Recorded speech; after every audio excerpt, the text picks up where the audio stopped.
Ladies and gentlemen, we'd like to welcome you to Bee Creek for our wonderful celebration this morning. I am not your mayor, but I'm going to pretend to be for the next 45 seconds. And what a beautiful day we have then. I just want you to know that on my ride in there, I looked off to the east, the sun was coming up, and there's angel skirts. So it's like, that was a wonderful omen. It's gonna be a phenomenal, phenomenal event. And without further ado, let's start. Well, so many words of welcome, but again, I'm so honored to be a part of this celebration today. This is my first Juneteenth, baby's first Juneteenth, so I'm very happy to be here. I invite you all to pray with me, and if you would like, just hold out your hands like this, or hold your hands way up here like this. Let's get those hands in motion this morning, and let us pray. Come, Holy Spirit. Come, Holy Spirit of freedom, who makes the feet beautiful of those who bear good news. We would like to begin today by acknowledging and honoring the indigenous communities natives to this region, and recognize that Weston is built on indigenous homelands and resources. We pay respects to them for their strength and resilience in protecting this land and aspiring to uphold their examples in our words and actions. African people have great respect for their elders and their ancestors. In many West African cultures, any important event must be preceded by an acknowledgement of those who came before, and in many ways, whose influence still impacts the present and the future. A prayer is offered up beseeching the ancestors to continue to watch, protect, and advise.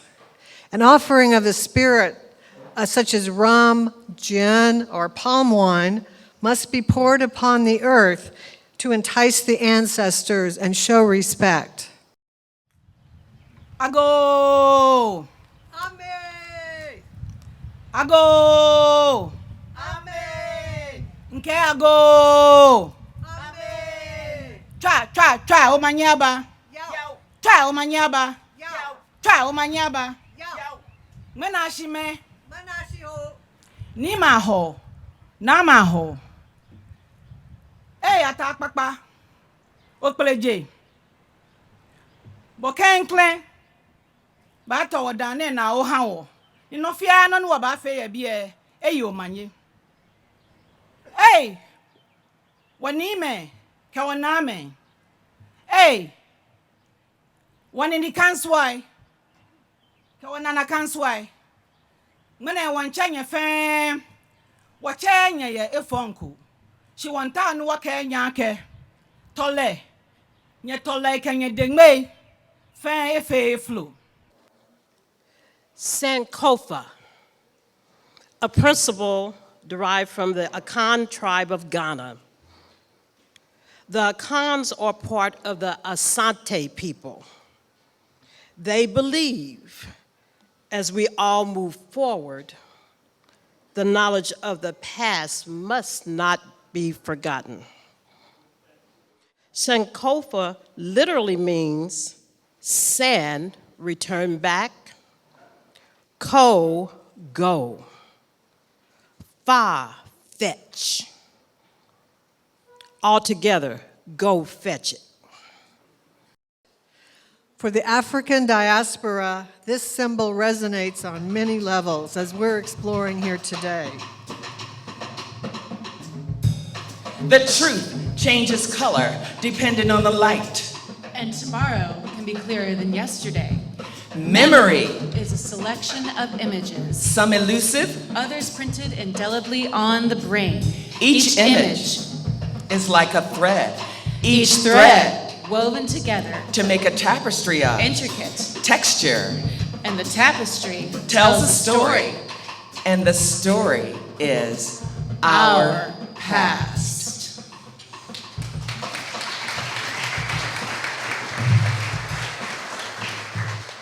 Once upon a time, during these peculiar times called chattel slavery, the Alleghanies was a part of security and safe haven for many of black folk, even right here in Weston.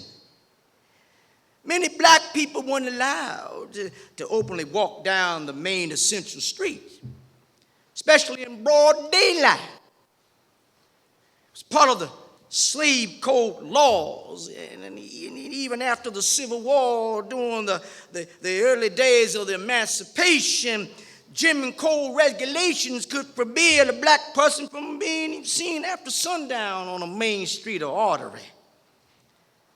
So the alleys, once our highways, provided a sort of a safe refuge, especially for us young children. We played there. We had our gatherings and social meetings. It gave us a sense of comfort to be gathered around in this enclave.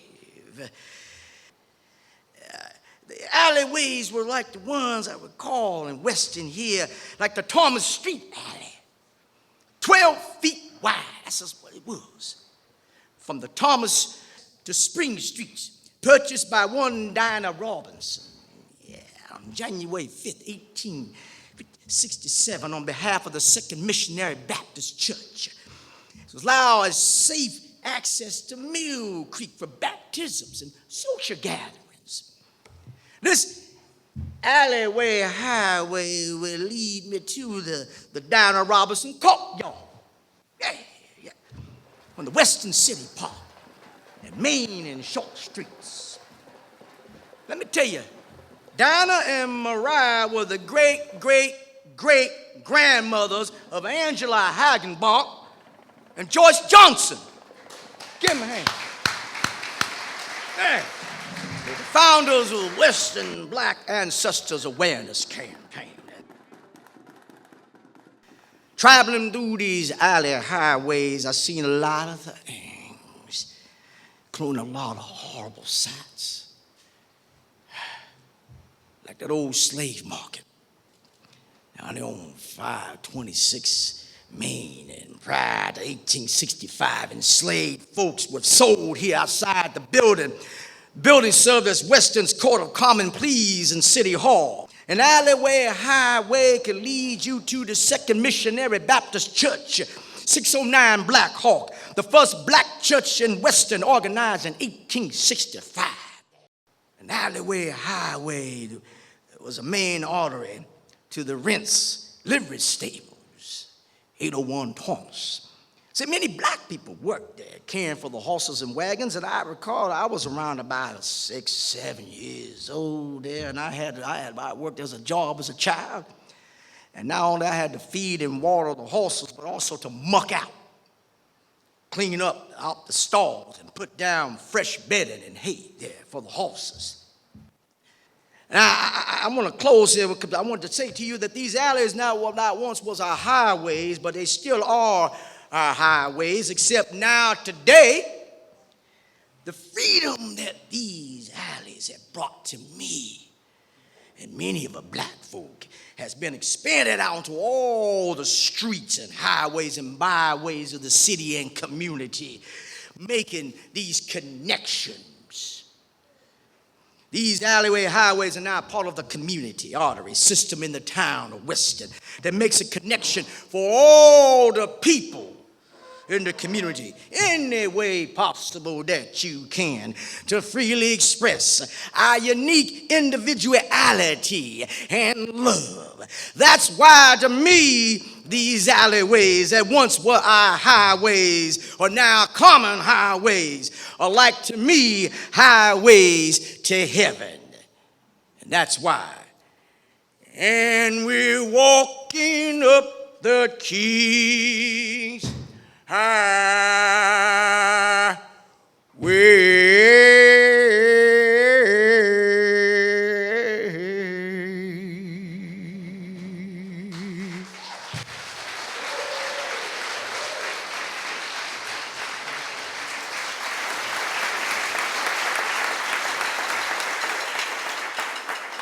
Reclaimed Douglas fir floors at the historic home tour 307 Washington. Mariah Vaughn, homeowner, 1882 to 1909, widow, laundress, seamstress, and formerly enslaved woman. They tour the rooms I hold up. Today, they walk on me carefully, no longer cast aside, forgotten, but reclaimed, recycled, reconstructed, buffed, and glossed. When first laid into floors, they walked on me with confidence. I came from the best, carefully chosen, tongued and grooved, nailed down in a house high on the bluff, above the river, afloat with commerce. Emancipation freed the enslaved, the rivers moved, and fortunes failed, and all that was left were the quiet steps of the German widow who, against all odds, sold the house I lay in to another widow who had already paid the ransom for her family's freedom. It's Mariah's sturdy steps and the pattern and thumps of the tiny feet of her children and grandchildren as they slid and jumped across my planks that still echoes in these rooms, and the lost buttons from clothes sewn and needles that stitched slid between my cracks and were found during restoration, along with wooden clothespins that held washed laundry, peach pits from the orchard, and small doll's head on display for all those who now walk across my expanse and ooh and ah at my amber glow. Thank you.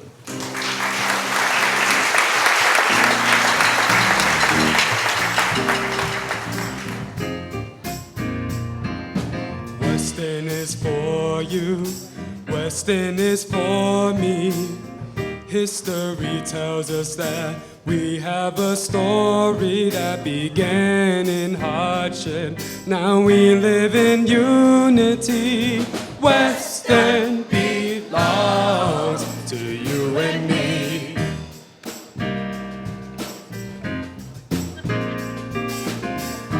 Missouri, a town called Weston, came into being in 1837. The land was rich and so full of game. Weston belongs to you and me.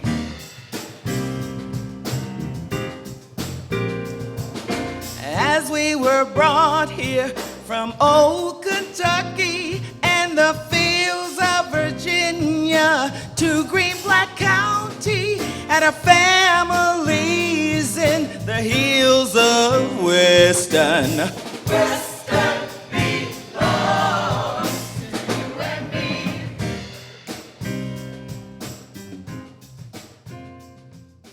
I lived through 20 presidents, from Ulysses S. Grant to that fool, Richard Nixon.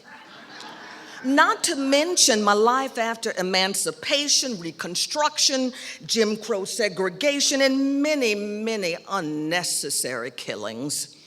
You know, young Emmett Till in 1958.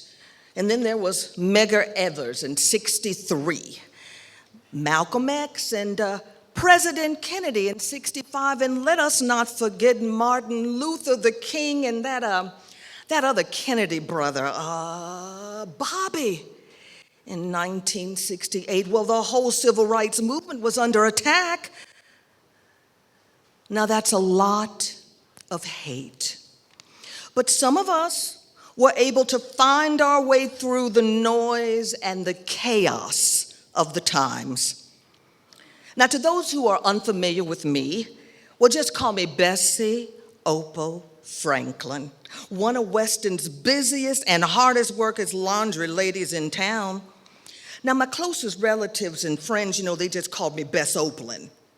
That's short for Bessie Opal Franklin. And when my friends, they shout and they wave to me, Bess Opalin, I say, what you want? That's the way I answer them. Now, some evenings, when I'm working late, I look to the moonlight sky to see if I can see my mama and papa up there, see them dancing around, and when I spot them, they seem so free, but they weren't. Mama and papa were born into slavery. Now, I was the middle child, and 2 older brothers and 2 younger sisters I had, and my folks, well, they must have been blessed by the Lord because my brothers and sisters were all emancipated, free children. And I came along in 1870, just 5 years after emancipation. It took several years for the word to spread and for the word to trickle down.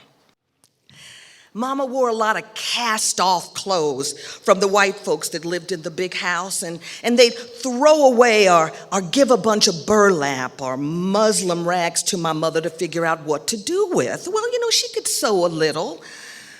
She'd do the best she could to make us look presentable, but a rag is a rag. Now, our clothes were mostly made of unbleached muslin, and my mama would add something to the water called bluing, and this would whiten and soften the fabric so it wouldn't scratch our skin. And watching Mama and Papa work so hard for other people with so little in return was sad to me. Now, Daddy, he picked hemp, he did some building, and then he worked in the stables shoeing horses, and I vowed if I was ever in a position to really help my family, and live like the free person I was born to be, well, there would be no stopping me. And of course, I held on to those thoughts, but I kept them to myself. Now, Mama said at 10 years old, while still in slavery, she was a top-notch laundry girl working for the family in the big house. My goodness. Can't you imagine that?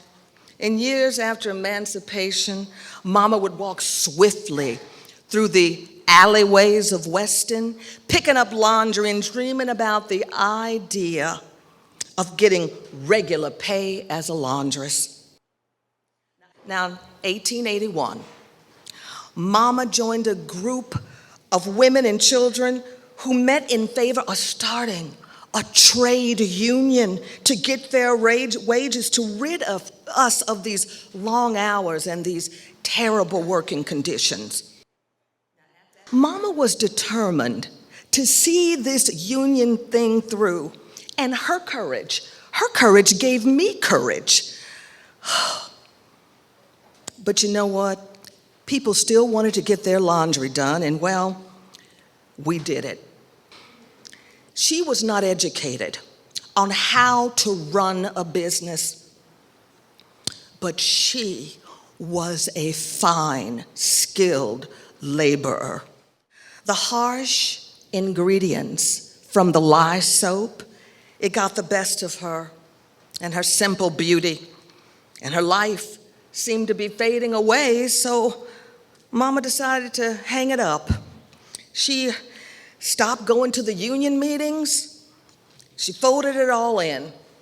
Well, you know what I'm trying to say. And eventually I took over for Mama. And as she became more and more unable to physically manage her daily tasks, she died at 30 years old. It was in 1887, and I was 18 now, and I was in the trade union. I joined it.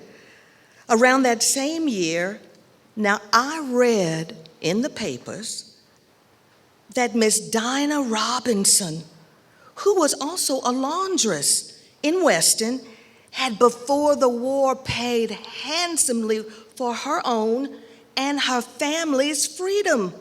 And then she purchased a home in Weston. Well, now that gave me hope. And I said, well, if I was ever going to raise my station, it was either now or never. So I had to start figuring out how to bring in more money. I owed it to the honor and to the memory of my mama.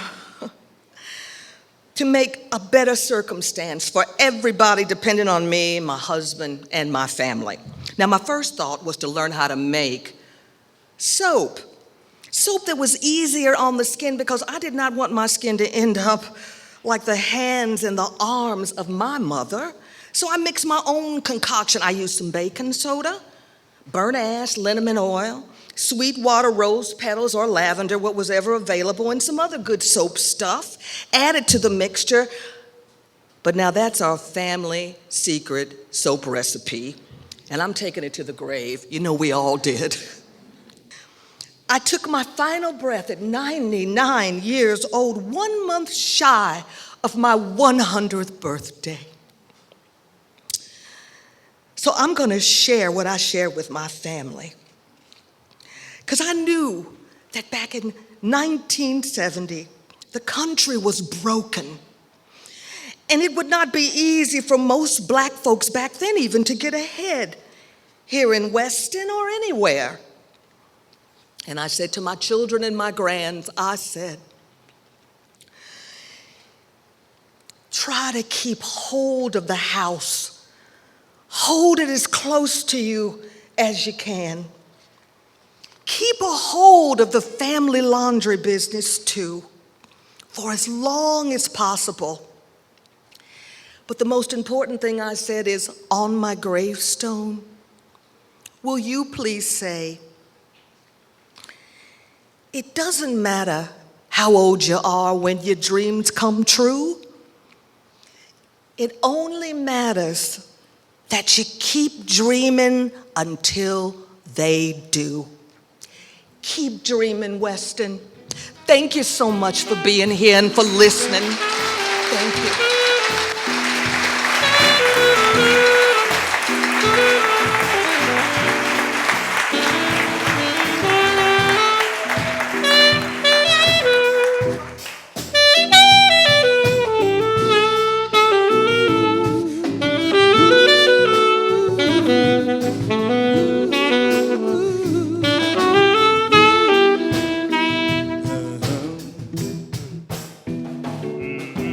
Grandma's hands used to hand me a piece of candy.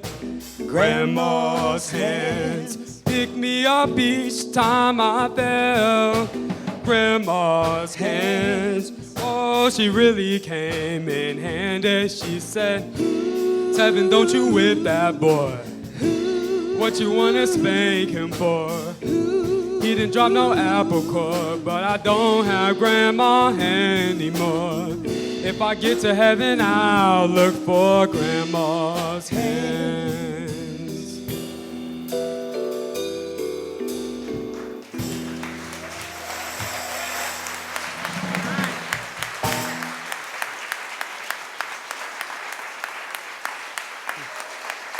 Now, I am lucky and happy to have both of my grandmas here, so I would like my Mimi and my Granny to stand up and wave. Yeah.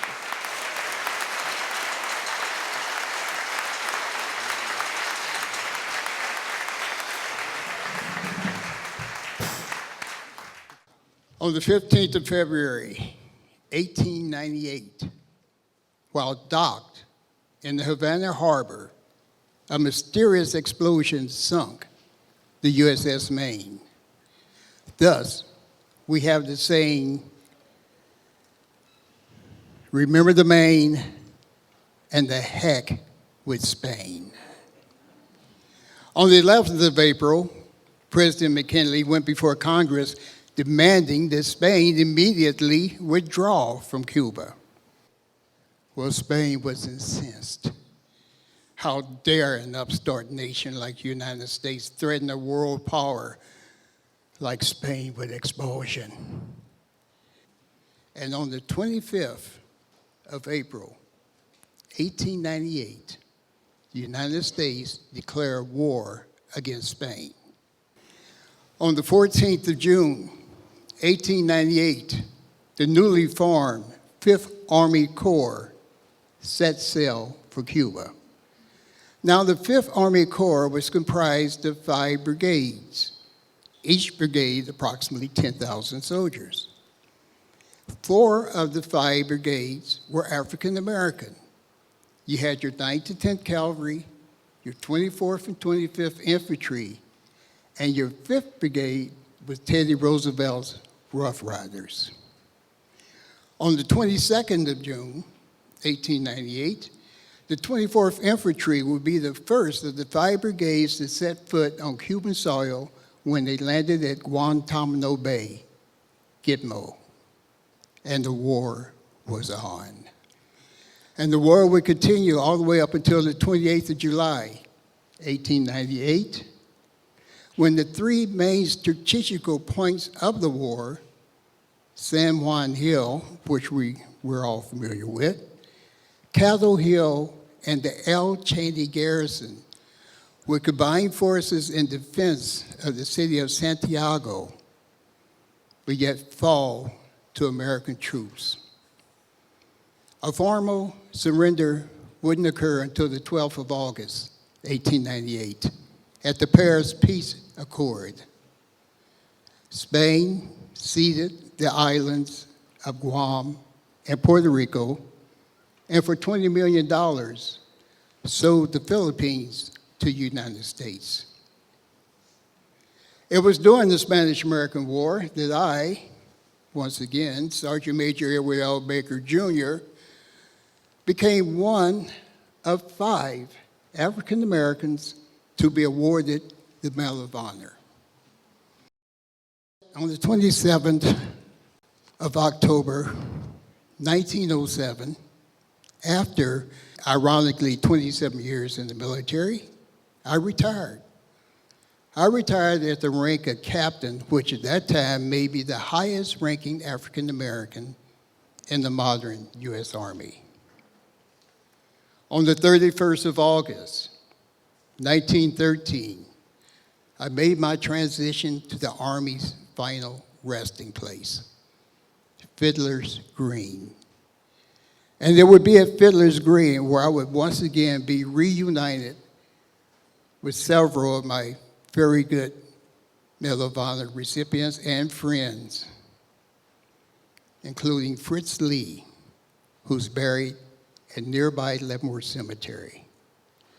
Ladies and gentlemen, once again, Sergeant Major Edward L. Baker Jr., United States Army, 9th Cavalry, Buffalo Soldiers.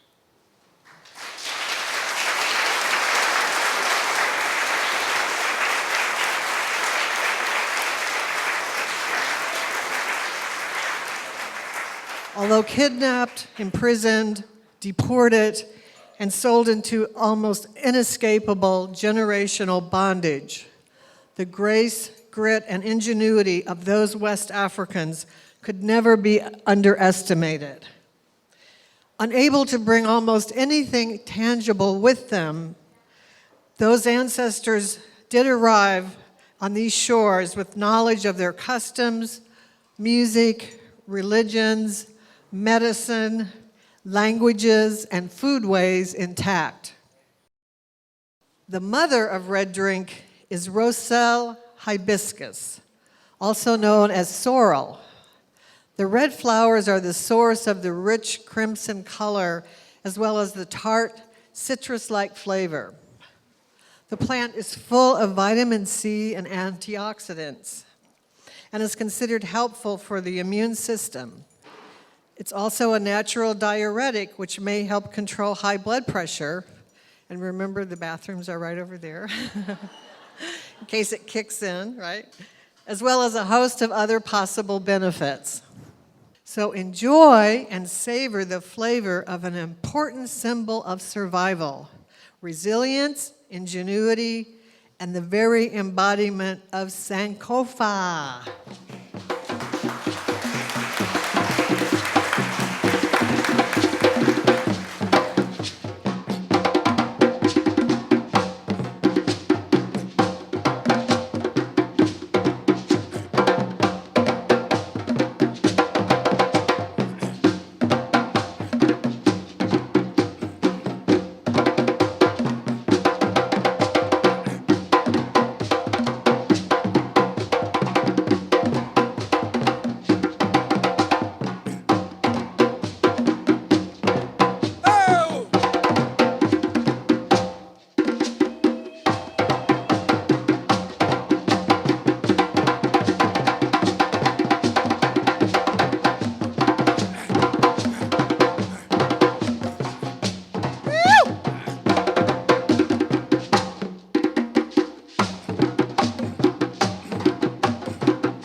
That was so invigorating.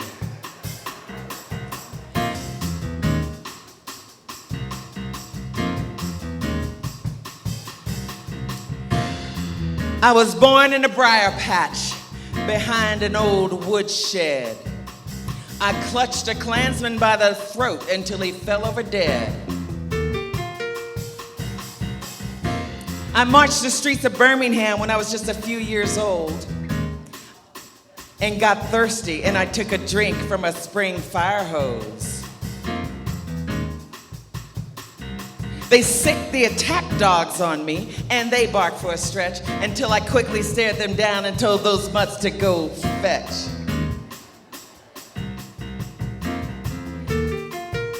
A mob tried to lynch me, tried to murder my hope. Let me just tell you that I got away with the rope hanging from my throat. And so now my baby sister's got a new jump rope.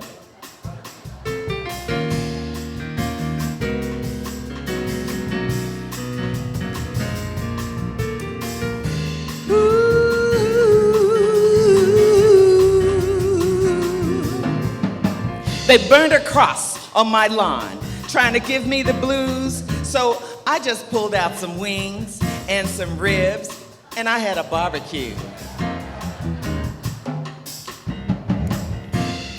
I asked Bobby Watson to take all the screams and all the cries of black folks done wrong and mix them into a jazz groove, melodic, percussive, and strong.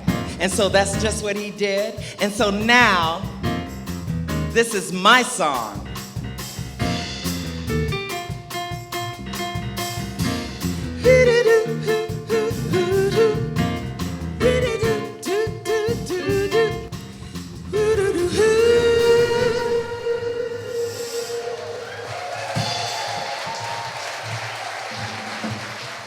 Thank you so much.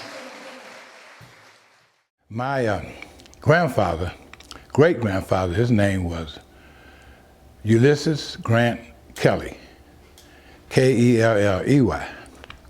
Since that time, they have removed the E, and now it's K-E-L-L-Y. But they was, I was told that he come from Kentucky as a slave to tobacco. He was tobacco. But my great-grandfather, he was not a tobacco. My grandfather was Ira Kelly. Let me go back to my great-grandfather. He was a master mason. And I was told by a few old-timers here before I got to be the age I am now, maybe about 30 or 40 years ago, that he built churches around here because he was a mason, master. He had 10 boys and 2 girls. One died at birth. My grandfather, name was Ira Kelly. And he had a brother named Floyd. They called him Bud Kelly. And those 2 brothers married 2 sisters from western Missouri. Their maiden name was Hamilton. And they had 3 girls. But as I was told, they stayed across the tracks. So my great-grandmother, her name was Celeste. That was Ulysses Grant's wife. And she didn't want her boys to be messing around with no Hamilton because they were half Indian. They was half across the tracks. So Bud, he was older than my grandfather. That was his brother. Married Lee. Her name was Lee, L-E-A-H. And she didn't like that. Celeste didn't. So it was documented in the Western Chronicles that they met downtown one day and had a fight over that same particular reason. Celeste and the Hamilton, Leah's mother. Leah, her name was Mary J. Hamilton. She was the mother of the 3 sisters. Well, 2 of them married the Kellys, so their maiden name was Hamilton. Mary Hamilton sued Celeste Kelly for 75 cents. Back then in those days, that was big money, I guess. It could have been a little bit more, but it wasn't much more. Maybe it could have been $1.75 or something like that. The reason why I come, even though I couldn't get, some of my family had been up here before, is that I feel like this was a task I had to do, if I'm going to do what I'm supposed to do. Right. And that's pass it on to the family, because I know you never know who's listening. Please join us in song as Robin Gant and the Jubilee Singers come on up to the stage. This is our closer. We're going to do an all-time favorite, an Edwin Hawkins arrangement of Philip Dollard's hymn, "Oh Happy Day." Oh, happy day. Oh, happy day. Oh, happy day. When Jesus walked. When Jesus walked. When Jesus walked. He washed my sins away. Oh, what a happy day. Oh, happy day. Oh, happy day. When Jesus walked. When Jesus walked. When Jesus walked. He washed my sins away. Oh, what a happy day. Come on, y'all. He taught me how. And as sitting there listening to the music and the songs, there were parts of it that did make me feel uncomfortable. Not because of anything I did, but I can transport myself to those stories in the past. Back members. Uh-oh. Back members to the stage. Back members to the stage for a photo. Back members to the stage. Use back and Juneteenth as a portal into how Weston can embrace its past, all of it, so the younger people can have a sense for how to make it something that is different from the past and imagine it as a different place.